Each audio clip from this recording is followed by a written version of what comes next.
And welcome in, everybody, to another episode of the High Low Sports Podcast. We appreciate you all for joining us here on this Wednesday evening, or if there's anywhere else that you like to listen to podcasts later on in the week. It is always a pleasure to hang out with you all and talk about what's going on in the wide world of sports. It is DJ joined, as always, by my co host, Kelcey. And Kelcey, in 24 hours from the time of this recording, we will be talking about the NBA Finals, and we will be previewing it as we look ahead and see kind of what comes out from there as well. So I'm looking forward to it. We're less than 24 hours away from the pinnacle of the NBA. Yeah, it's glad. I don't know. I guess it's finally the time, right? It's the moment in every basketball fan's dream, every player's dream. They get an opportunity to try to take home a title, and I don't know. I'm excited about this year's final. I think one of these teams was probably expected to be close to this. The other team, I don't think very many people had them there. So it's going to be exciting.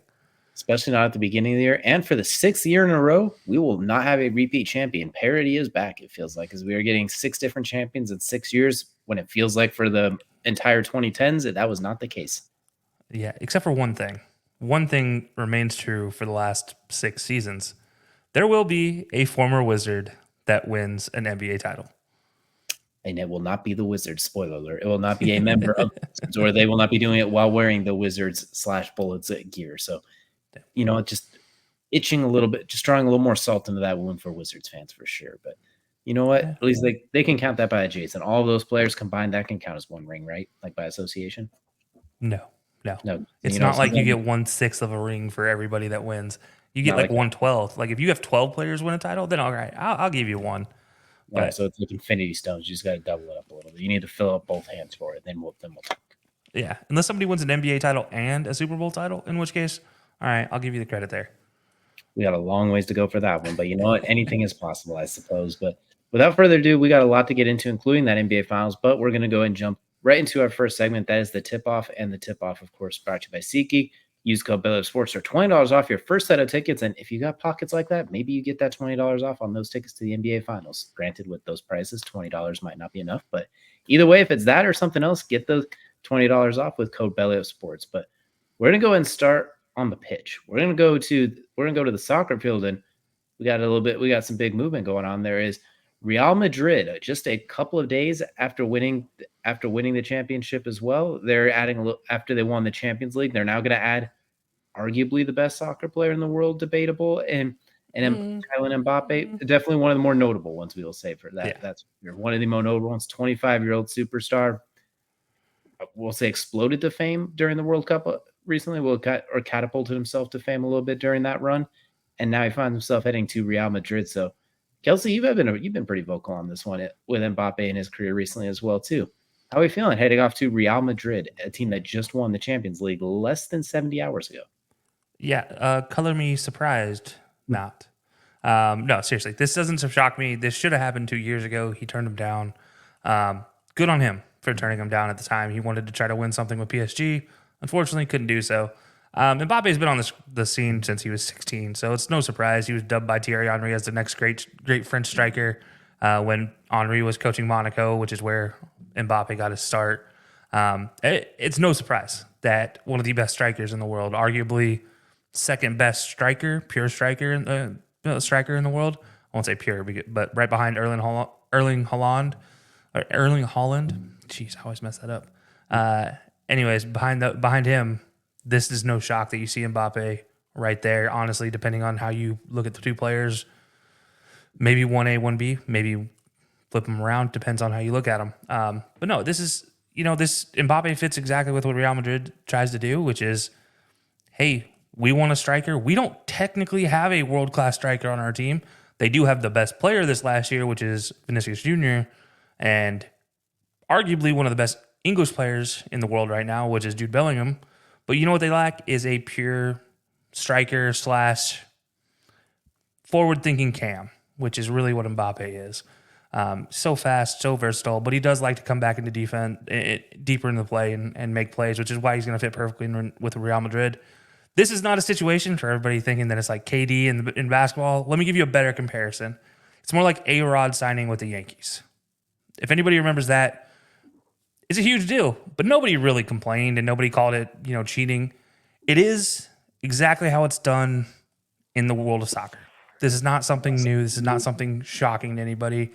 Real Madrid was dubbed the Los Galacticos back in the day. And the reason why is they brought in David Beckham. They had the original Ronaldo, R9. They had Guti. They had Raul. You name it, there was a fantastic Roberto Carlos. You name it, there was a fantastic player on the field that was the best player for their international squad. And we're talking England, Brazil, Italy, Spain, you know, you name it, they were there. They were at Real Madrid. Real Madrid now has the bankroll. They can do this. And for Mbappe, you've been wanting to win a title your entire career. You got an early World Cup in your life, and then you lost the last one to Messi. And yeah, that sucks. Yeah, you've yet to win anything club wise though, outside of the French league, which is like okay for PSG. That's just another day in the hat, but that's nothing to sneeze at for anybody else. You haven't won a Champions League. You're trying to do that. You're trying to make a name for yourself in the club, in the club game, and that's what Mbappe is trying to do by going to Madrid. It's a perfect spot for him. I like it. Carlo Ancelotti knows how to handle big personalities like this, so it's gonna be perfect for him. He's not gonna be making the stupid $1 billion like if he'd gone to Saudi Arabia, or what was it, $2 billion, something like that he was offered. Some stupid amount of money, way more than anybody else has ever been offered. Makes a smart choice, goes to Real Madrid. There's no reason a 25-year-old who is as good as Mbappe should ever go to Saudi Arabia. So let's stop that one in its tracks as well. But no, this is good. I do like it. It sucks for anybody who has to go against Real Madrid. So Barcelona fans are silently weeping considering all of their financial restrictions. They can't do a whole lot with registering players right now. So yeah, Real Madrid, the rich get richer. And this is just how it is in the game of soccer. I mean, I'm not shocked in the least to see this. And on top of it, he's not even the only player coming in. They have a young superstar Brazilian striker coming in as well. And he's going to be fantastic. And Emerson, it's like the moves that Real Madrid has made up to this point were expecting that they didn't make a Champions League final and didn't win the finals. Yet here they are, champions, 15th title in their more than double the next closest team. It's insane. So yeah, rich get richer, and Mbappe might have came into the perfect situation because now he gets to kind of not necessarily carry the load of trying to get them a Champions League win next year because he's not going to be the missing piece, quote unquote, because they already won a title. So now it's just, all right, status quo, let's go. So yeah, I like the move. And speaking of, they've not only just won the championship, they've won 15 Champions Leagues, including the most recent one as well. And they got him signed to a contract through 2029. So he's got 5 cracks at it with the team that perpetually wins it even before him. So I don't know what the over-under is on him getting at least one, but I'm gonna take the over. I feel pretty good about that at this point. It feels even if it's not year one. Yeah, he shows up in a Champions League final, guaranteed. There's at least one Champions League final he will be in, which is the first time in his career he'll be in a Champions League final. But yeah, it's 15 is a crazy number. By the way, you want to know an even crazier stat about Real Madrid?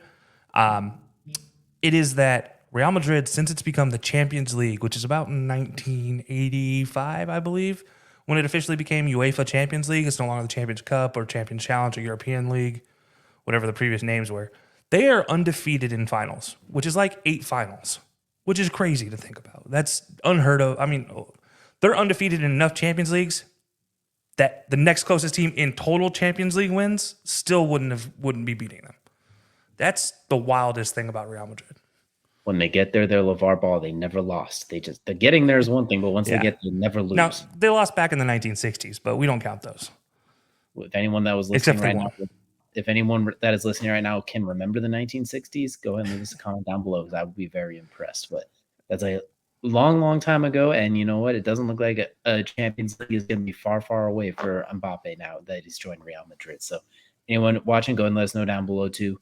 How many championships do you think they will win? I'm not even saying will they. I'm gonna say how many do you think? We're gonna go out on a limb and say that he'll get to at least one quickly. So let us know down below if how many you think he will win, if he will win any. No, 0 is a number you could drop down there as well. But you talked about Mbappe too. He's gonna get a lot of money, not as much as the Saudi Arabia one, but he's gonna get a lot of money regardless. Speaking of money, though, when you talk money, there's a very few athletes in the world you could put ahead of the man who is set to potentially headline UFC 303, and that is Conor McGregor. Him and Michael Chandler rumored to headline that fight card, but maybe not. But maybe not. In the last 48 hours, you've gotten the answers to we basically got no answers. It's hoping and praying, more or less, especially for the people who bought tickets where I think the nosebleeds were in the thousands. So, and those people are taking time off work and that sort of thing too. So they're hoping so. Or with that SeatGeek code, $980. That could be you guys. You could be in the 3 digits instead of the 4 digits if you use that code. But on top of that too, you're only going there for that fight card is centered around Conor McGregor, Michael Chandler. The rest of the fight card, there's 1 or 2 pretty okay ones, but not ones that people are spending $980 with a $20 off SeatGeek code. At that point, too, there's rumors that it might be off. The UFC even pulled advertising for it for a couple of days. They pulled the free fights that they post on YouTube leading up to it. All intents and purposes, it was very much in flux. As of right now, when we record this, it's gotten a little more positive. It sounds like nothing is locked in stone. They did have to cancel the press conference on Monday for it. That was canceled the morning of at 5 a.m. or something like that, too. Everyone, of course, just said, oh, Conor's on a bender. They'll be fine. Then, of course, it started coming to the rumors of the fight might be in jeopardy. Maybe it's an injury. Maybe it's something like that. Don't know yet. All I will say is, really hope it's going on because Conor McGregor always brings a show. It is a spectacle. Love him, hate him, everything between. Whether he's the same fighter he was in 2016 or not, it's always a show. Michael Chandler, for better or for worse, is going to match that as well. He's either going to sprint face first into getting knocked out, or he's going to swing a sledgehammer and knock Conor out. One way or the other, someone's going to sleep. Once we get closer to that, one of the best bets will be the fight does not go the distance. That is a promise. Well, 99% promise. Man, this is crazy, right? You were just on top of the world if you're Conor McGregor. You just literally could write your own paycheck for a while. You took a break. Now, so much drama, man. It's been the bus incident. Now there's this. I'm obviously skipping a few incidents in between. The questionable doping situation, whether he was doping, whether he wasn't during his break, and that's why he took a break. There's so much there. But yeah, I'm just reading out some of the reports. Ariel Helwani, who's I guess now turned into the voice of the UFC on ESPN, if you will. I don't know. He's the one I always see reporting on it. He says it's positive. He says they believe there's a way forward for this, but they are exploring other options for the June 29th event. That's kind of crazy to hear. For that, seems like business talk for we got a problem and we don't know if we're going to be able to fix it. So yeah, it's an interesting situation. I don't know. I know we'll be following this one pretty closely, but this is very, very interesting. One thing that's interesting the UFC did a few years ago too, with especially big title fights, is they'd have a backup fighter. They'd come up, they'd weigh in, they get paid to weigh in, they get paid show money, all that sort of thing too. So that way if someone misses weight or something dumb happens, they'd have something to go. In this case, you can't really do that because let's say Conor McGregor can't go. That's going to be on Michael Chandler. You basically took 2 years off waiting to fight Conor McGregor between when it got announced, the Ultimate Fighter, waiting for him to get healthy, waiting for everything to be scheduled. There's obviously probably a little bit of contract drama going on with Conor in the UFC since he has 2 fights left on his deal. They probably want to lock him up long term. He's probably like, no, I'm going to play this one out. And it's a little bit of hardball in there as well. Point is, Michael Chandler's been waiting around just waiting for my chance, just waiting to throw my hands. And what's he going to do at this point? If Conor can't fight, just fight somebody else. It's going to have to be a captivating matchup. And it's going to be a main event, a pay-per-view main event. So it's on top of that, you'd have to find somebody he wants to fight, find somebody that's captivating and would be willing to step in on short notice like that. Or you have a full backup fight in general, which means you got to get 2 guys ready to go. And it's got to be something to headline and pay-per-view as well, because the other fights on this card are not headlining. We're just going to leave it that way. They're not going to headline. There's a couple reasonable options that I think, and by reasonable, I mean I could see them happening. One of them was Alexander Volkanovski, who already outright said, if you need a guy, I'm your guy, to which I say absolutely not. We love Alexander Volkanovski around here, the former 240-pound rugby player who somehow fights at featherweight now. Last time you took a fight on short notice, you got kicked in the head. And you followed up that by fighting again later and getting your head taken off by a fist and losing your title. No more short notice fights for you, Alex. You take your time, heal, get better, and then fight at featherweight. This is scheduled to be a 170, I believe. He fights at 145. We're not, even if they make it 155.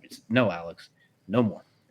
The best possible case scenario, if they do have to, unfortunately, if Conor's unable to make it to this for whatever reason, you throw 3 giant, large Brinks trucks full of money at Max Holloway and say, bring your BMF belt, please, sir.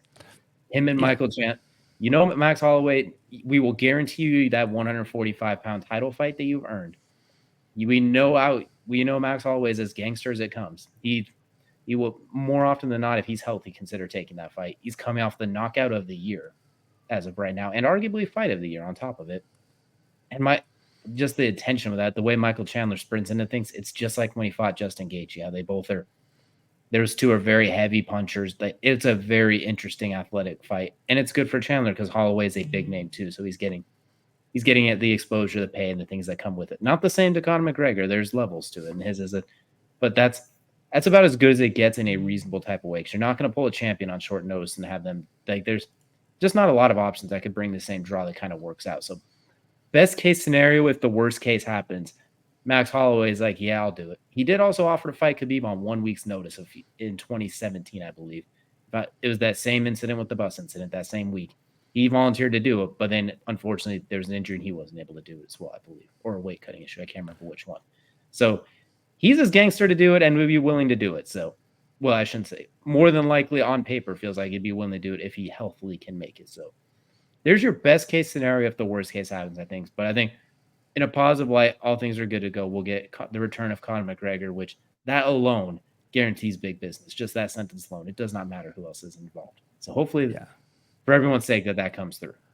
I think if I'm Dana White, this is the moment where I pull out that super ace card that's sitting in my back pocket, which is no drug testing, no all steroids, whatever you want to take, approved fight, and you're calling whoever's been suspended for PEDs and whatever else and being like, you're fighting now. Like, no choice about it. You're fighting now. Take your pick, whether it's Jones or anybody else. Just throw them out there. Let them be on whatever drugs they're on, steroids or not, and just see what happens. It's going to be the best spectacle you could ever imagine. You're probably going to sell more pay-per-views than you're doing right now. So, why not?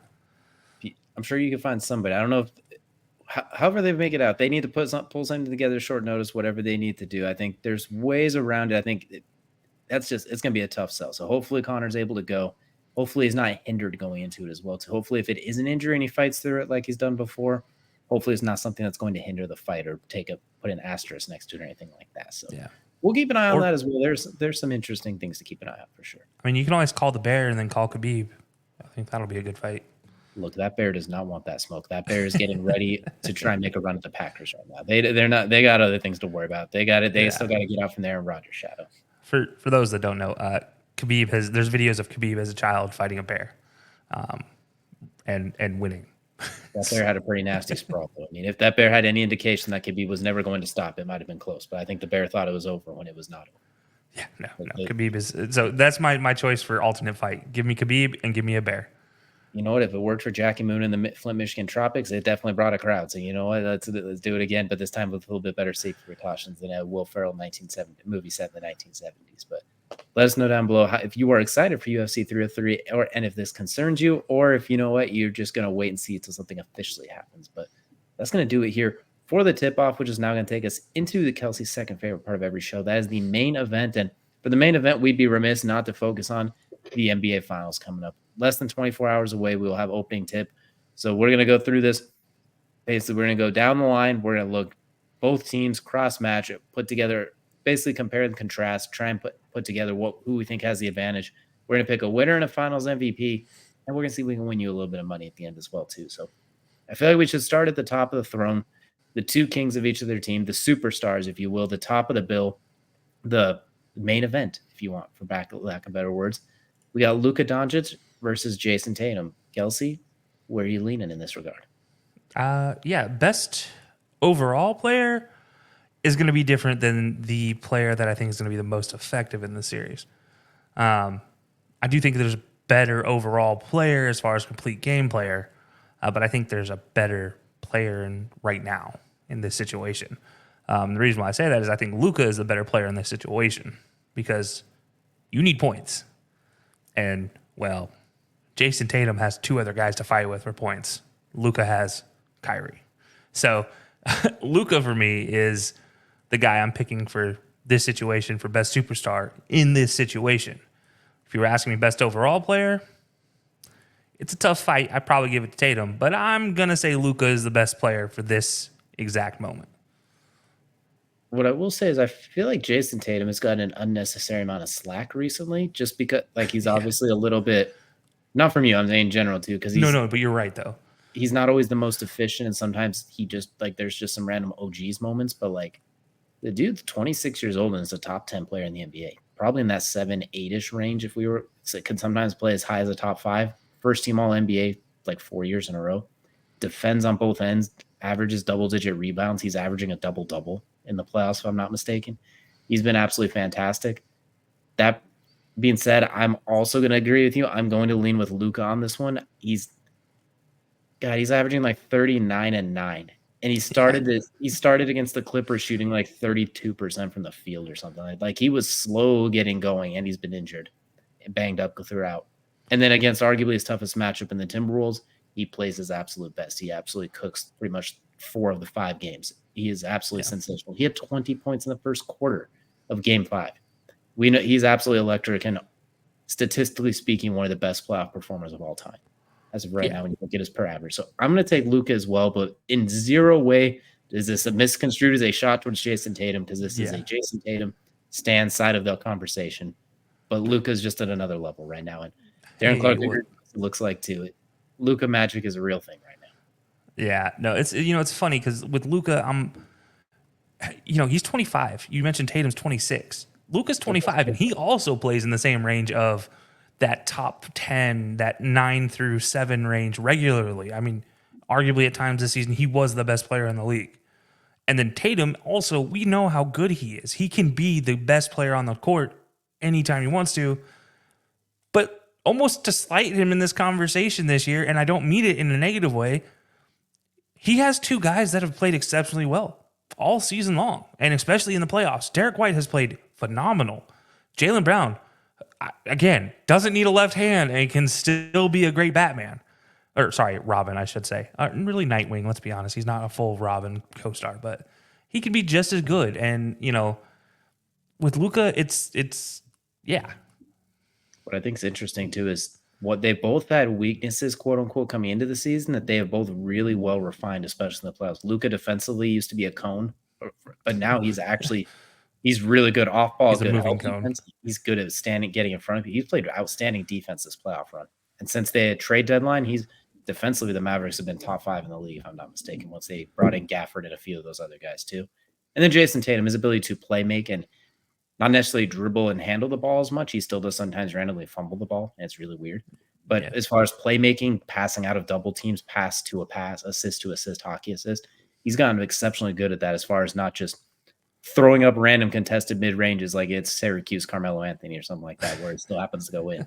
Like they've done a really good job rounding out areas in their game this year, especially. That I think that's where you've seen Derek White, Jaylen Brown, Kristaps when he's healthy, all those guys. Al Horford, my goodness, what he did in a couple of those games. They've been able to feast in part what Jason Tatum is able to do, playmaking. So talk about an electric matchup at the top, but we got a lot more. And you mentioned co-stars. Jaylen Brown is Eastern Conference Finals MVP, and he's going against Kyrie Irving, who has hit for lack of better terms, game-winning shot in the NBA Finals, and then they're the co-stars of the group right now as well. So we got Kyrie Irving and Jaylen Brown, Kelcey. This one's also a really close matchup. Where are we leaning here? And this is not a dribbling contest. Making that very clear right now, because that is It kind of is, though. It kind of is a dribbling contest at the end of the day, because they're going to be the ones dribbling the ball to bail out the superstar. I don't think it's any question where I'm leaning here. I just talked about it. Jaylen has no left hand. I can't give you credit for being the best number 2 with no left hand. While I said you've been fantastic and you are the Nightwing to Jason Tatum's Batman, I'm not going to make you a full Robin. Like, Kyrie is a Batman to Luka's Batman. It's, I don't think Kyrie is a true co-star in the sense. I think he is a willing contribute, like a willing superstar, if I will. Like he likes to step away from the spotlight and not be that number 1, similar to what Dwayne Wade did with the Heat in back in the day with LeBron. He stepped back. Chris Bosh, even better example, who really took a step back. Now Kyrie's not taking that 3rd step back. Like, that's not happening. But Kyrie as a number two might be in the league one of the most deadly number twos out there. His ball handling it's something out of NBA Street at this point in time. It's something out of the old and one street ball tour. The professor probably needs to learn a few lessons from Kyrie. But what he does to players is stupid. He sets them up early in the game. It's very similar to what MJ used to do, where he'd set somebody up early in the first quarter, and then when it's crunch time in the third, fourth quarters, he's going back to the well, and he's pulling out these moves that just don't make sense for humans. And yet Kyrie's pulling them out, dropping a three on a step back after a sham god. Like you don't know what he's about to do next. And Kyrie's impressive in a lot more ways than Jaylen Brown is. I love Jaylen Brown's defense, though. And there's no question about that. I think Jaylen Brown has the edge defensively. It's just offensively, when you're limited to half the directions you can go, you can't go, well, I guess a third of the directions you can go, fourth of the directions, because I guess you can go backwards. But, yeah, I mean, you can't go left. You literally have no left hand to go left. And so that takes a lot of the edge away offensively. So I'm going to go Kyrie here as the best number two option in this. But I think I'm going to sound like I'm copy and pasting from the last one too, is Kyrie's gotten really good defensively during this run too. Like he's been outstanding defensively during this run. And Jaylen Brown is like, I'm going to also say kind of playmaking, but also at the same time, not being when was that focal point, he was able to take that step up and be that focal point to play, not just as the Nightwing or the Batman. When they need it too, he could kind of take the lead as well. When he had the hot hand, Tatum would playmake for him and he'd be able to just for lack of better terms, take over. He had a 40 explosion in the Eastern Conference Finals. Like he's a very incredible match. I'm going to lean Kyrie slightly as well too, just because I think his ability to go nuclear offensively is a little bit higher. I think defensively they're very close. Brown gets the edge. He's bigger, a little more athletic, a little more switchable. Could go like 2 through 4. I'm going to give Kyrie the slight edge with his ability to go nuclear. Let's say Tatum and Luka, either one of them's having a bad game or just like the shots aren't falling. You know how it is. Sometimes the ball just doesn't go in the hole for you. Kyrie's more likely to be like, all right, I got 37 to me and we're going to win this game. Hell, he's did it against the amount of – he almost waits till the fourth quarter in some games. It feels like he's chilling. He's got 7 through 2 quarters, 9 through 3 quarters, finishes with 23 and helps DJ hit a parlay. So he has the ability to get going really quickly in the fourth quarter, and he's been able to play make defensively. So I'm going to give the slight edge to Kyrie too. I think it's close. I think Jaylen Brown's been sensational. We're just giving a slight edge to Kyrie, just a slight edge, especially because of what he's done defensively during this playoff run, which same thing with Luka too. We talked about it last year and coming into the year. If they can score 140 a game, we're going to like them. Well, it turns out they don't have to do that anymore because they've learned how to clamp down defensively with some of the trades they've made and their ability to commit and what Jason Kidd's got them doing. But we're going to talk a little bit more about some of those guys now. There's more than just 2 guys on the court at the same time. It's 5-on-5. So what I'm going to call these are the championship winning players, because every team that wins a championship, minus a handful, like the 2004 Pistons, they have a bona fide superstar usually, or like a first-team All-Pro type of player. The ones who win the championships are the ones that have those ancillary pieces. I'm not going to call them role players, but they're like the other 5 guys on the starting lineup, the 6th man, like what Manu Ginobili was for those Spurs back in the days. Those type of guys, like they're guys you win the championship because Bruce of Bowen. Bruce Bowens, for example, for those Spurs. For the Warriors, you're looking at Sean Livingston, Andre Iguodala, like during those runs as well. Chris Bosh is kind of relegated to this with those Miami Heat teams as well too. Like they can't win without him, even though he's not one of those 2 guys leading at the top necessarily. So more or less, it's the rest of the starting 5 plus like a 6th man, that type of thing. Kelcey, how are we feeling about this one? You're looking at some really good lineups and the 2 best teams in the NBA since the trade deadline, arguably. So who are we feeling has the better championship winning players, is what we're going to call them in quotes? I mean, we've talked about 3 of the rest of the players for one of these teams. We haven't talked about another one of the players for the Mavs. We have talked literally only Luka and Kyrie, whereas the Celtics, just talking about their regular starting 5-6 rotation, we've talked about almost every one, and I'm going to throw Peyton Pritchard out there as the 6th one. But, yeah, I think there's no doubt in my mind the other players that win, Drew Holiday, Kristaps, Al Horford, Derek White. I mean, that by itself, you could just stop right there and you already have a better championship winning player build than you do for the Mavs. And again, there's nothing wrong with that. It's just what the Celtics have built just makes sense for what they have for superstars. Tatum and Jaylen don't necessarily need the best surrounding crew, but they need guys that are really good at certain pieces and parts. And sometimes because their lack of they don't have the most consistent play day in and day out. Mind you, this playoffs are completely different for Jaylen Brown. They need guys that can also step up and have that knowledge and that ability to step up in big games. And Al Horford, Kristaps on the defensive end, Drew Holiday defensively can also hit knockdown shots when he's open. I mean, there's just a plethora right there. There's no reason to not think about it. And then you had Derek White, who's had a fantastic playoffs as well, who arguably could be up in that conversation for the number 2 player for a team. And I don't think it changes. I still think it's Kyrie. But like when you drop him down to the rest of the team, if you will, easily that him by himself would make the Celtics better for me. And that's why I'm going with the Celtics here. I think the Celtics for the best championship winning players, so the rest of the team in a lot of ways, that's my pick. I'm going to keep mine short and sweet because just Derek White and Drew Holiday had enough. Like Drew Holiday in this exact role with the Bucks, not even 3 years ago, was a championship winning player because of what he offered at that combo guard spot, the point guard, 2 guard defense. Surprisingly big for a guard at like 6'4", so he can defend multiple positions, can shoot, can dribble, run the offense. Game-winning plays in the Eastern Conference Finals as well. Derek White's been incredible. I think if I'm not mistaken, they both made it an all-defensive team. If they didn't, it's a travesty. Like they are that good just defensively alone. They hit their open shots. Those are guys you win the title with. Kristaps is your third option who's played like 4 playoff games this year. Like it's because he's been hurt and banged up. Like that, I'm gonna take the Celtics as well. Like it's pretty cut and dry for me. That's not even a knock on the Mavericks because they got some really, really good players. The Celtics are just, for lack of better terms, built differently. They're built different. And I think that kind of shows them that part of it. Doesn't mean the Mavericks can't win. This just means like if all things cancel out, this is where I feel more comfortable with theirs. But it's going to take us now to the back half of that. We're going to look at the bench players. These are the ones that aren't part of those starting fives, aren't maybe part of the quote-unquote regular rotation, but they do get involved in the plays as the bench guys. So, Kelcey, are we feeling the Celtics bench or are we feeling the Mavs bench? I have to pick one, don't I? Unfortunately, I guess you could call a push, but then like that doesn't count. It's cheating. Yeah, I'm gonna say best overall talent is the Celtics. I feel like overall talent wise, the Celtics are a better bench. I feel that's sliding what the Mavs have been able to do this season though. Their bench has really helped them in a lot of ways this entire season, and yeah. I'm just, you know what? I'm going to go Celtics as the better bench, but it's not by much in a lot of ways. I think these are two teams are carried by their front 5, probably front 6 for the Celtics. That's where I'm going there.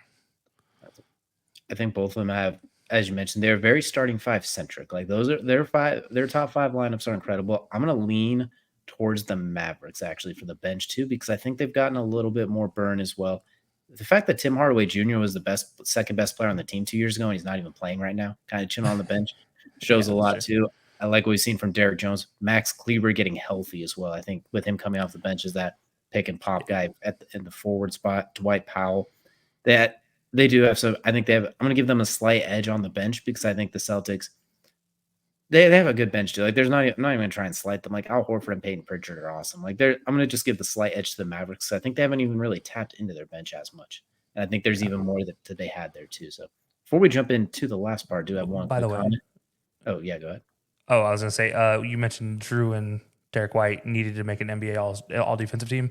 They're both second team. That's a very good second team. And you know what? Good luck to the first team. But real quickly too for this one, I'm going to say 80% that they end up fighting. I think second to worst case scenario is it gets maybe pushed to like 304 or something goofy. But I think it's good. I think it's going to happen still. Until proven otherwise, I'm going to stay optimistic on it. But now that takes us into the fifth part of going between the back and forth of these two teams. The man at the head of the snake, if you will. We're looking at the coaches, Joe Mazzulla and Jason Kidd. Both of them have had pretty good coaching careers, but this will definitely be a different one for the mantle as well. So Kelcey, Jason Kidd, or the upstart Joe Mazzulla, who came into a weird position and has made quite a bit out of it. Yeah, I have a love-hate relationship with Jason Kidd as a head coach. I think he makes a lot of questionable decisions. But I do also think he's learned over time from his mistakes in Milwaukee. And mind you, he still is a genius for the whole spill my water and get a free timeout thing. I still don't get how that worked. Anyways, also, how's no other coach thought about that? I digress. Anyways, with that in mind, I'm going Celtics, Joe Mazzulla here. I think as a coach, he does a better job with the X's and O's.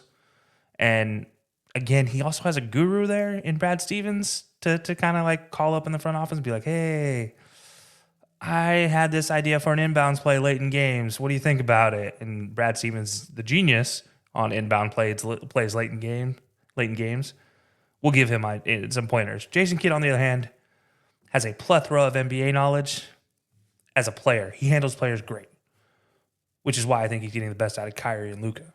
But I think for the teams, the way they're set up, Joe Mazzulla with the Mavs would have the Mavs in a better position regular season wise. Why do they still had a great regular season?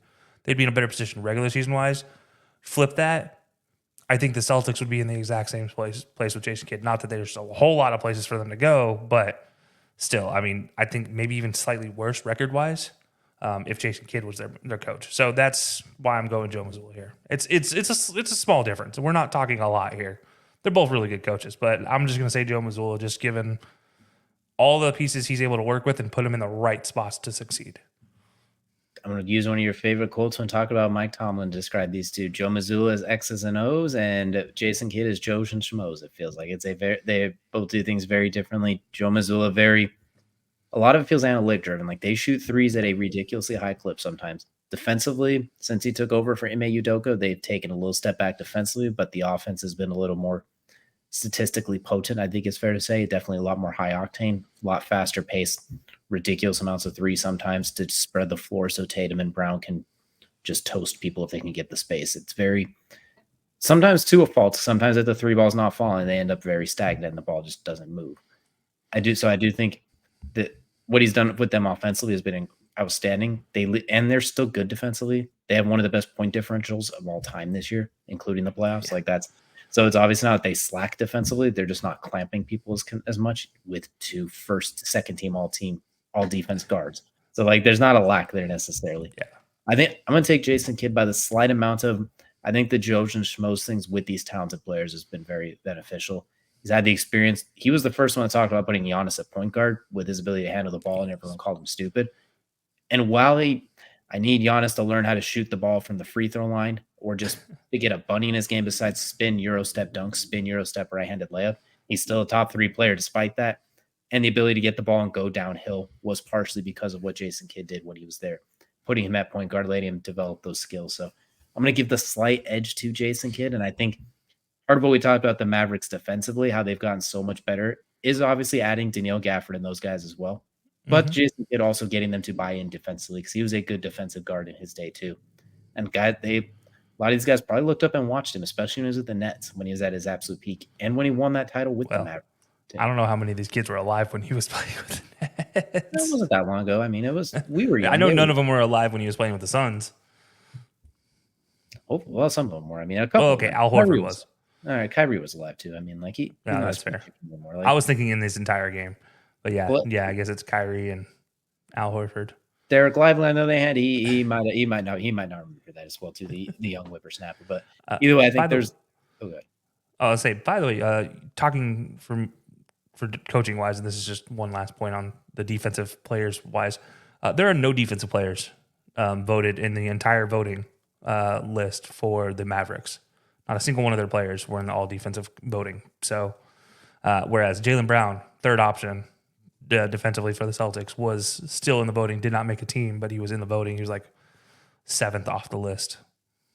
I can believe that. The Mavericks defense kind of picked up after the trade deadline and going into the playoffs as well, too. Like that first half of the season, though, it was our defense is by shooting more, is scoring more than you. Our defense is our offense. So I can believe that for sure. Like if they started voting on it now today, I think the list would definitely look a little bit different for sure. But I'm going to go with the slight edge to Jason Kidd. I think the Joe and Schmoes with what he's got has been able to rally them. Like you said, though, it's close. We're looking at 98 to 97. Like we're not talking a huge overall rating difference if we're giving them number grades. Like they're two awesome young coaches. I think especially Missoula's case, gets a lot of slack, unfortunately. He took over in a weird position for a team that was just in the finals. And God forbid he goes to an Eastern Conference Finals and loses in like game 7, I think it was, to the Heat. And then you lose, and then you go to the NBA Finals the next year. Like, God forbid. And you win 64 games. Sorry, you did it differently in a more erratic way, I guess, or a little less. I don't know. I think he catches a You little did bit it of in a unnoticed. way that felt too easy. It did it in a weird way. Like, yeah, it's very, and he's not exactly the most personable guy on the microphone after the games too. Like, so we'll leave it at that way too. And then Jason Kidd too. He's gone through, he's, for lack of better terms, paid the dues, been there, been through Milwaukee, come through at Dallas, climbed the ladder multiple, coming up short against the Clippers a couple of times, the couple of different playoff runs last year, missing it all together. Then they bring back the crew, bring back Kyrie, which a lot of people were a little skeptical of as well. And look at where they are now. So, hey, we were too, because we were like, who's going to defend? And I you know what? was They figured it out. 100% skeptical. I can't lie about it. Same here. And that was my concern too, because I was worried they couldn't play defense as that backcourt. And here we are, very much wrong. So They watched the show. Exactly. We'll take a little credit for, but I'm going to give the slight edge to Jason Kidd as well. But that's going to take us now. Before we get to the predictions, we have one last thing to take a look at. We got to try and win some money here as well. So, Kelcey, we're looking at game 1 specifically. What's a prop bet that you really like in this game? What's one that stands out there? Like, I might put a few dollars on that. Yeah, so there's a couple that I like. I think I'm going to go with one specifically though. That is Luka is your game 1 assists leader. So a couple of the betting sports books don't have numbers on this, so I'm not going to talk about which sports books you need to go to. But just check this on your sports book. See if they'll let you bet it. If you do have that option, why not? The reason why I'm going with this is the Celtics. As I learned last year with my betting on the Celtics, and a lot of times this year, too many guys are able to make that last pass to get the assist. In fact, you probably would be better odds putting highest assist on Al Horford for the Celtics than you would any of the guards, which is kind of embarrassing.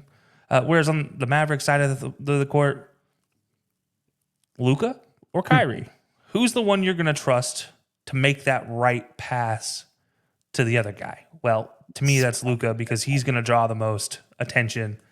And when Luka's assisting, the Mavs win more often than not by a lot. Like, it's like 75% win percentage when Luka is like double-digit assists. It's kind of stupid.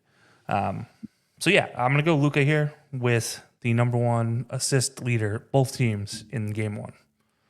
And when he's going to probably have the ball in his hands more than everybody else in the game combined as well too. The ball is in his hands a lot, so I think that is a very, very safe bet as well. He's averaging like 9.3 assists or something like that this playoff run, where I don't think anybody else in this finals is even passing 6. I think that's a very safe bet. One thing we haven't really done so much during this ranking preview thing that we usually do is nobody's really cheated. Normally when we do a ranking or any sort of list, someone has to cheat. So that's what I'm going to do right now. And instead of just one bet, we're going to break out DJ's best bets. And we're going to go ahead and go with a mini parlay here. Starting at the top, I got the Mavericks covering that 6.5 point spread. That is a very, very large spread. I don't know if I believe that even if the Celtics win, 6.5 points is a pretty large size spread. That's pretty much a full touchdown. So we're going to say the Mavs cover that. Kyrie, 20 plus points. Joked about it a little bit earlier. He watched him score 50 in game 1. Then games 2 through 6, maybe give you like 15. Then game 7, he gives you 50. But I do think game 1, we're going to see Kyrie come out of the gate, get 20 points, and at minus 320. Those are, safe odds. Not great, but not bad. Jason Tatum, double-double at minus 140. I like this one a lot. He's averaging 25 and 11, give or take. I think the chances of him getting the rebounds are significant. He is going to be kind of in that spot where while the big guys are boxing out, he's going to get a lot of those rebounds, especially from the longer shots, the ones that kind of bounce out. We saw it a lot against the Pacers. And when he gets the ball, they're able to run a little bit off of that. So give me Jason Tatum with a double-double at minus 140. And you talked about with Luka, a Luka double-double at minus 230. I really like the odds for this one. I think whether it's assists or whether it's rebounds, I think the chance that Luka is able to get you, he's going to get you double-digit points. That's a sure thing if he plays. I think he'll get you a double digits in either rebounds or assists, and kind of the same vein with Jason Tatum and the rebounds. So you know what? We're going to say a Luka double-double. Altogether, you're looking at plus 398 odds. So nothing too outrageous, and I think most of it's quite reasonable. So as per usual, I decided to cheat, and I go with a parlay when we're supposed to pick a simple prop bet. But I like what we're looking at here. I think it could be a very good and exciting game one. Yeah, I like the bet. I liked it so much, my internet got knocked out. So go figure. Northeast Ohio for the win with the weather. Um, yeah, no, I like the going with the parlay instead of the straight up bet because you have more options to win, and especially if you go progressive parlays, check those out too because those are a lot of fun. You can lose a leg and still win your money. Absolutely as well. The amount of times I could have used that over the years for sure, but the time has come, Kelcey. We led all the way up to it. It's been about 25 minutes since we started. It's time to put the money where the mouth is. Who do we got winning the finals and who is going to be the MVP? Kelcey, go ahead and lead the way. Yeah, so this might not surprise anybody given some of my answers here for the best of. It might surprise some people. We'll see. Also, if you know my history of picking anything to do with this game and the players involved in this game, you know probably where I'm going with this because I've been much maligned by this individual for my finals MVP. But yeah, seems to be proving me right finally after 3 years of me no longer picking him anymore. Continues to just be a bane of my existence. So without further ado, I'm going Mavs in 7. And I'm going to go Luka as my MVP for the NBA Finals. I will say this. I think in close games, under 6, like 6 games or less, I believe it would be the Celtics. Over 7 games, if it gets to a game 7, as you talked about, Joe's and Smo's coaches tend to get that best out of their players. And that's where I have Jason Kidd having the advantage. Despite all the planning and X's and O's and statistics, they go out the window when there's only one game to play. When you only have that game, that's it. Statistics go out the window. See how you react to getting punched in the mouth one time and see if you can come back for it. And I don't think there's a better duo in a game 7 than having Kyrie and Luka coming out there and just knocking down shots. They're going to take 60 shots, and they're probably going to make 40 of them. Just given statistics of how they shoot these playoffs. Mind you might also get the game where they shoot 30%, so they hit 20 of them, 25 of them. But for the most part, I think if it gets to game 7, I think it's going to go Mavs in game 7. I think Luka's going to show out this entire series, probably have 2 games over 40, and then the rest of the playoff or rest of the series probably 28 plus as an average. So I'm going to go Luka here, MVP for the finals, but Mavs in 7. I will say if the Mavs are up 3-2, or if it does go 7, Kyrie is undefeated in those closeout games. Actually, technically he's undefeated +1 because they did lose game 4 to the Timberwolves, but pretty much undefeated in those closeout games at this point. He's had 1 loss in his career. It's like 15-1 or something stupid like that now. So if it does go to that game 7, yeah, I'm throwing some on the Mavericks too. That being said, I'm not going to have it going 7. I'm going to have it going 6, and I'm going to take the Celtics in 6. I do think we're going to see a Jason Tatum 40-point explosion once or twice. I think we're going to see a Jaylen Brown like 35 to 40-point explosion somehow as well. And I think a lot of it in between is going to be very, very close. I think what the Celtics can do defensively, they can actually switch all of these pick and rolls with their lineups. The way they can play different coverages. I think that can make – you're not going to stop Luka's annoying pick and rolls that lead to lobs or him just doing some goofy Luka stuff that get buckets. But I think they can at least – they can mitigate it for enough games to where I think they can find a way to edge them out late. So I'm going to take the Celtics in 6. We're going to go Jason Tatum gets the MVP, averaging like a 25-10 type of stat line, something very, very similar to that. So we're going to take the Celtics in 6. But boy, is it going to be quite the series. I think it's going to be an incredible, especially these first 3 games. I think these first 3 games are going to be must-see TV. Yeah, the drama that's in this series is worth whatever. I don't care who wins this series because the drama, the storylines, I talk about it every year. We have a finals and any Super Bowl finals, World Series, you name it. I love storylines. That's what intrigues me about games that I don't care about because my team sucks too bad to get to the finals. So that's what I care about. I care about great storylines. And Kyrie going back to Boston, Kristaps going back to Dallas, that by itself is must-see TV. Drew Holiday finally getting an opportunity in the finals to show that he once was the best point guard in the league, or arguably one of the best point guards in the league. Al Horford having a chance to go out as a champion. Joe Mazzulla, talk about a from rags to riches type of story there. Joe Mazzulla coming in the situation he did to potentially lead his team to a finals victory. That's huge. Jason Kidd, the player who kind of never was as far as finals go. He was there, but in my memory, He did he get one? He got the 2011 Mavs. He was on that team. Oh, that's right. I forgot he was on the Mavs team. JJ Barea was, the starting point guard for that team. So, yeah, makes me forget that. That was all Dirk Nowitzki carrying the team on his back. Yeah. That was Dirk in the flu game, his flu game. But yeah, no. So, but he never won it in his prime, and I think that's what I guess I'm kind of thinking of. And so, yeah, to me, the storylines that are in this game are worth more than whatever's going to happen on the court. And I'm excited to see how those pan out because we all know how Boston fans are. And we know how contentious that situation with Kristaps was leaving. So that by itself is exciting. And Kyrie being the guy he is, he has ice in his veins. He gave LeBron his GOAT title, according to LeBron. So, dude's worth something there. So, yeah, it'll be fun to see. Plus 2 young superstars in Tatum and Luka kind of vying for who's going to be the better overall. I think is what this is going to be. I think I'm going to piggyback off of that too. Is between those two, if either one, whoever kind of wins, if one of them has like a standout performance, Finals MVP, basically expecting what we expect them to do, doing what they do on this biggest stage, that player is going to enter that conversation with guys like Giannis and Jokic as best player in the league. Like that discourse is going to be going on for several months afterwards. Which, yeah. The quote unquote, they're already all considered superstars like in that group right now, but it's going to be that upper echelon of best player in the world type of category as well, which that can change every year. Shouldn't just take the title, but you know how it is. Once you add rings to what you can already do, that makes the conversation very interesting, especially with those two who have the rings, the accolades, everything too. Then these two have everything but the hardware. So I think it's going to be. And then the one who loses, we're going to have to hear about it all off season and going into the next season about it.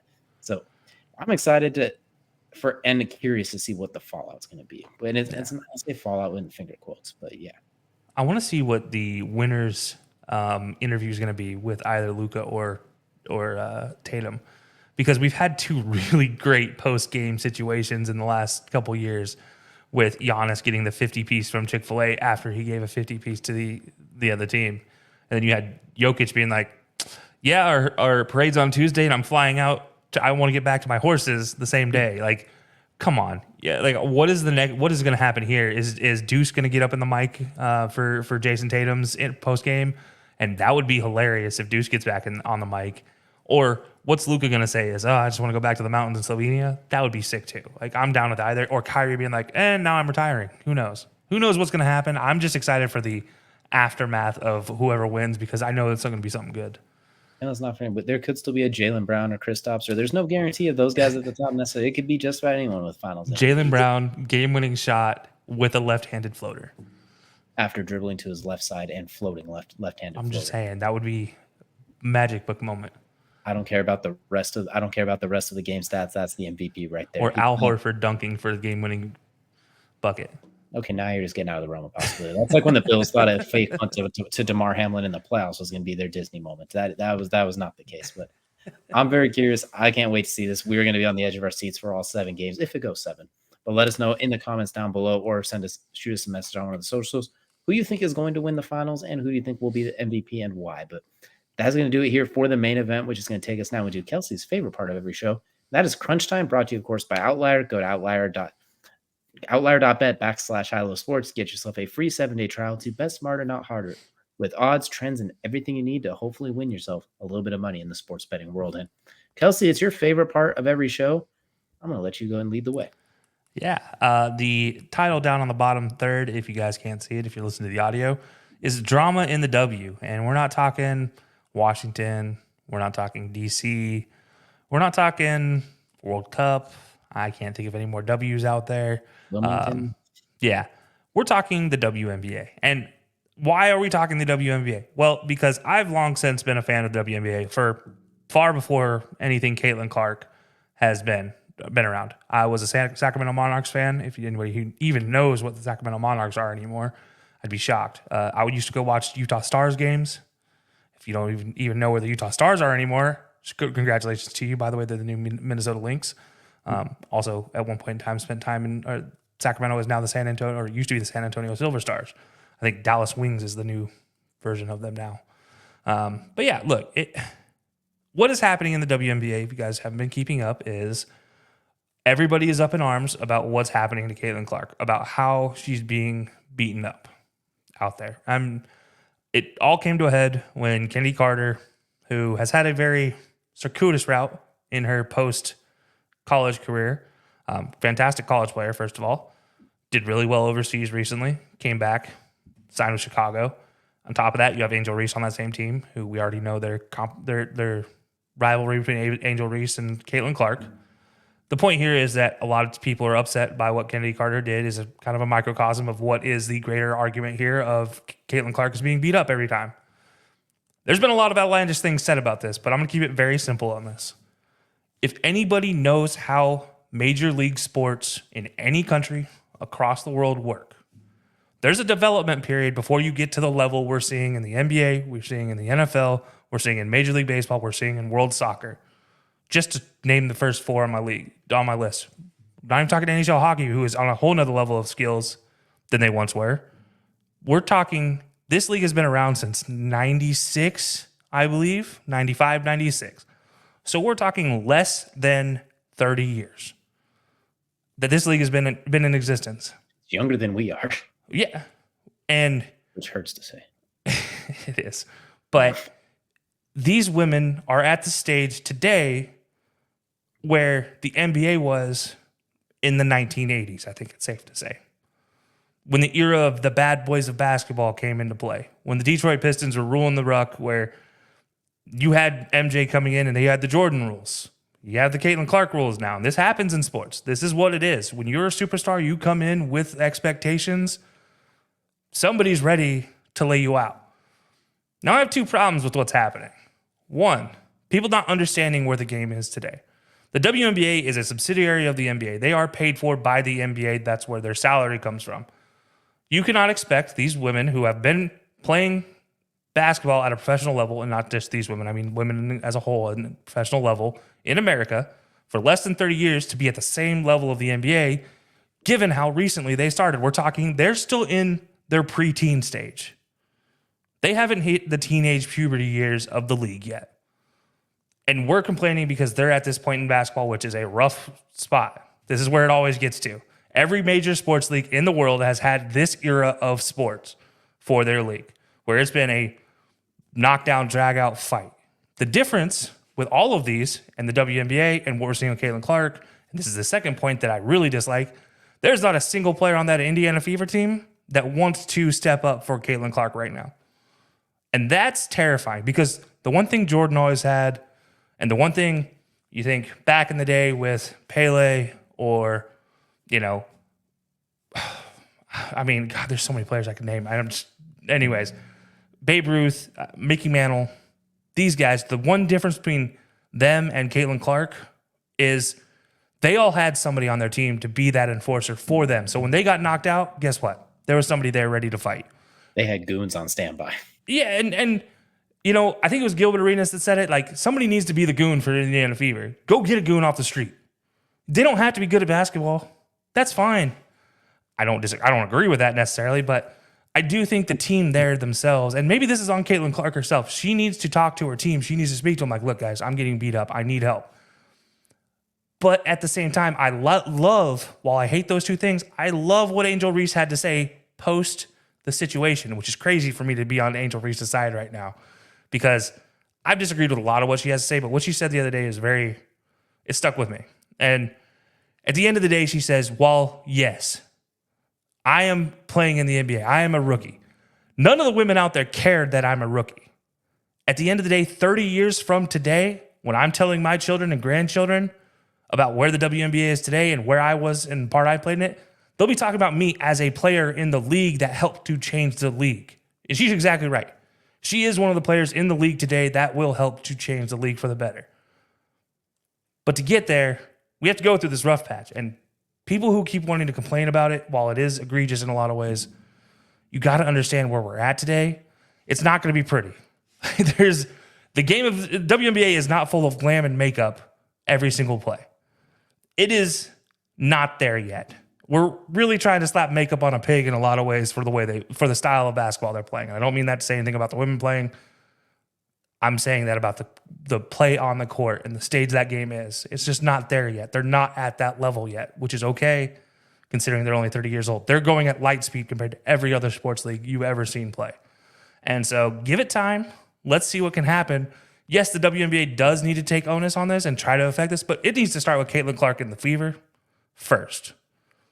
After that, fans, you need to take a step back and realize what you're watching. It's not all sunshine and daisies watching the WNBA. It's not going to turn into a multi-billion-dollar business overnight.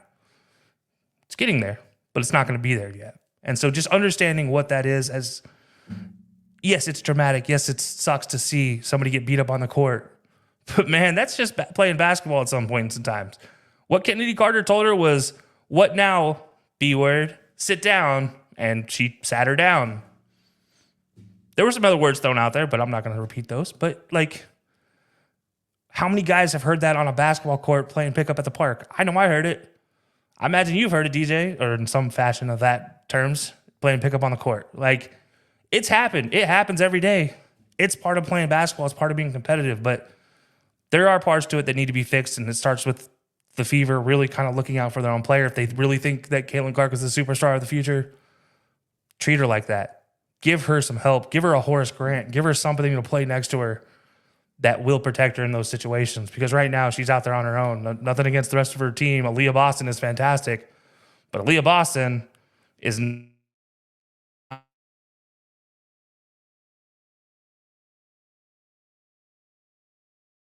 Grant.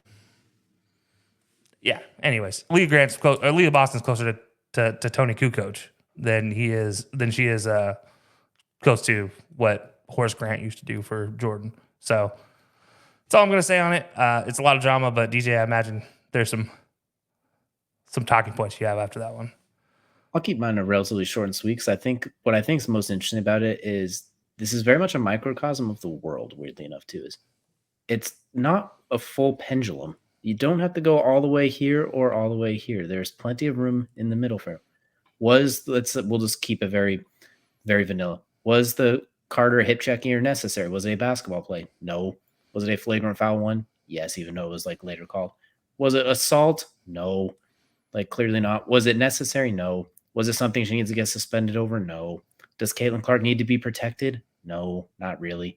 Like her teammates need to step up for her, but they need to like heat her to her like, oh my gosh, she's being hunted out there. That part doesn't need to happen. But her teammates do need to protect her. She is a trash talking, high flying, whatever Hulk Hogan or Ric Flair used to say back in the day, son of a gun. She's gonna go out there and bombs away and talk her shit the whole way too. Larry Bird used to do it. She does it too. It's gonna come with sometimes getting punched in the mouth, for lack of better terms. Hopefully not literally. Yeah. People forget Candace Parker was that girl in her age in 2000, the early to mid 2000s. There's highlights of her getting absolutely truck sticked like it was Jerome Bettis in the hole back in the day. Like, my goodness. Has anyone ever seen like a high school women's soccer game or any of this? Women's sports are brutal. Like, they make the men look like weenies sometimes. Like sometimes they're very physical. All you have to do, by the way, go look at women's field hockey compared to men's field hockey and the pad difference. Women don't wear pads. They wear goggles. I'm sorry. That is still a hard wooden ball. I am not messing with that without pads. That is brutal. And that's kind of the nature of the game, is it's a very physical first type of game right now. So it's going to happen. Her teammates, yes, I agree, need to stand up for her. Offensively, they need to find some ways to get her to play her game. She does bring.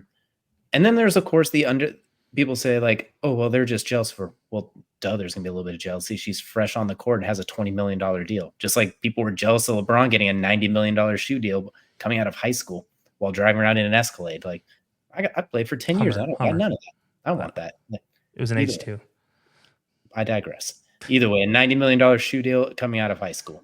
Like, people would play for 10 years. Like, I want that. I was an all-star multiple years. What is this? It's similar to the fight game. The guys who sell the pay-per-views are the one people tune into. The people who get these dealers are the one they tune into. Caitlin Clark might not even be a top 10 player in the WNBA right now, but she's one of the most coveted. Her style of play is very aesthetically pleasing, I think is the best way to describe it. Watching her play, the bombs away from three, the step backs, the passing, it draws people in differently. When people do things very unique and different than everyone else, it catches attention. LeBron defying gravity caught people's attention. Steph, when he was doing it, caught people's attention. That's why the Steph Curry 2 Under Armour shoe might be the most popular selling shoe I've ever seen that's not a Jordan release. Same with Caitlin Clark. That's kind of what it's a added layer of jealousy. Probably it happens. That's human nature. Does that mean that she's getting hunted and needs to be protected? No, we're getting carried away with this. People who don't watch sports, unfortunately, are commentating on this type of thing. or people who aren't fans of sports, and that's where you get very unnecessary discourse, I guess. Yeah. Caitlin Clark, you know what? Just be prepared. You're gonna get hit. Basically, that's the nature of the game. Whether it's jealousy, whether it's the physical nature of the game, whether it's both, it's gonna happen. Everyone else going up against her, that you got to go win the game. Like, especially whether she's bringing more eyes or not, your job is still to go win. Like, doesn't matter whose eyes are on there if you're losing. So, I just Yeah. think the discourse is a little bit out of control. But I do agree with your overall points too. Is like, know where the game is? It is a physical game, especially compared to the NBA, where everyone complains about the fouls all the time. Well, you're not getting them here, so this is what you asked for. In a way, Yeah. it's kind of goofy. So I just think Caitlin Clark's fine. She's was it a basketball play in this particular instance? No. Angel Reese got thrown down by her throat not that long ago either as well. Like it. Sometimes things get chippy on the court. I wouldn't be surprised if in the NBA Finals we see somebody kind of pretend like they're going to fight, even though we all know they're not going to. So it's going to get chippy. I think it's just blown out of proportion, unfortunately. Enjoy the games, watch them. There's going to be unnecessary fouls. There's going to be necessary fouls. There's going to be bombs away. There's going to be trash talking. Someone's probably going to get slapped at some point. Someone's probably going to get punched. Someone's going to get thrown to the ground. It's the nature of sports. It always happens across every other sport. People just aren't quite used to seeing it in this regard. So I'll leave it at that. I just think the discourse needs to chill, and people who don't watch basketball or don't talk basketball or never watched the W before probably can just chill out because you've never seen it before. But it's not like anything's really that egregious. There's just more eyes watching it, but it's the same action in a lot of ways with a different level of star that they haven't seen before because she captivates people who have never watched it before. I think it's really simple like that. And in today's day and age, it does suck to see it still. That it's still a part of any professional sporting game. That's not fighting, Like, you hate to see the fighting when it takes away from the sport. But in a lot of ways, this doesn't take away from the sport. Because like you said, Caitlin Clark is not afraid to talk her own trash the entire game. And she said as much. She says, yeah, I kind of welcome some of it because I talk my trash when I'm on fire. It's who she is. It's how she plays the best. Right now, that Fever team is not good anyways. And this is kind of what I said earlier when she got drafted to the Fever is that team does not play well. They have had the first overall pick 2 years in a row now. It's the three. Yeah, not good at all, top to bottom. And unfortunately, this is going to happen right now. And it sucks to see it, yes. Let's not kid ourselves. It does suck to see. But just look at Kelcey Plum and Sabrina Ionescu, how they look now versus how they looked when they came out of college. They were twigs coming out of college. Now they both have muscle built on them that are built to deal with the overly physical players down low and make their games better. And that's what happened with Diana Taurasi. That's what happened with Sue Bird. Lisa Leslie was probably the only person that never had that happen to her because nobody was as tall as her, so nobody could really throw her off the block. But Shamika Holzcloth was one of those players. Going down the stretch, Becky Hammond. And there's tons of players. Asia Wilson, another one that they've gotten thicker. They've gotten stronger and thicker as they got in the game to handle all this rough play. And that's just where we're at in the game right now. It sucks. What's going to really suck is while they're paving the way today, in 30 years, as Angel Reese said that she'll be telling her kids about it, she might retire on top of the game, but in 30 years, this game is going to be where the NBA is today, and half of those records aren't going to stand. And that's the thing that kind of sucks if you look long-term at this, but for now, it's a lot of fun to watch still, even if there's a lot of drama. The last thing I want to add to it as well as anyone who says Caitlin Clark doesn't deserve this, doesn't deserve that, it's like, it doesn't matter what you deserve when it comes to getting paid. If the people are going to pay, the people are going to bring them in money. Who are some of those popular athletes when we were younger?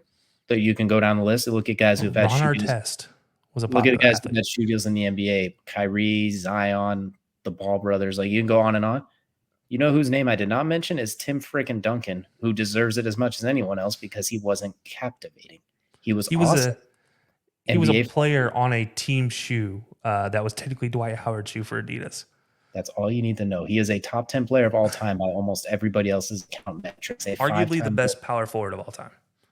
Like, there's a litany of number of stats, and he was never considered captivating because he was the big fundamental.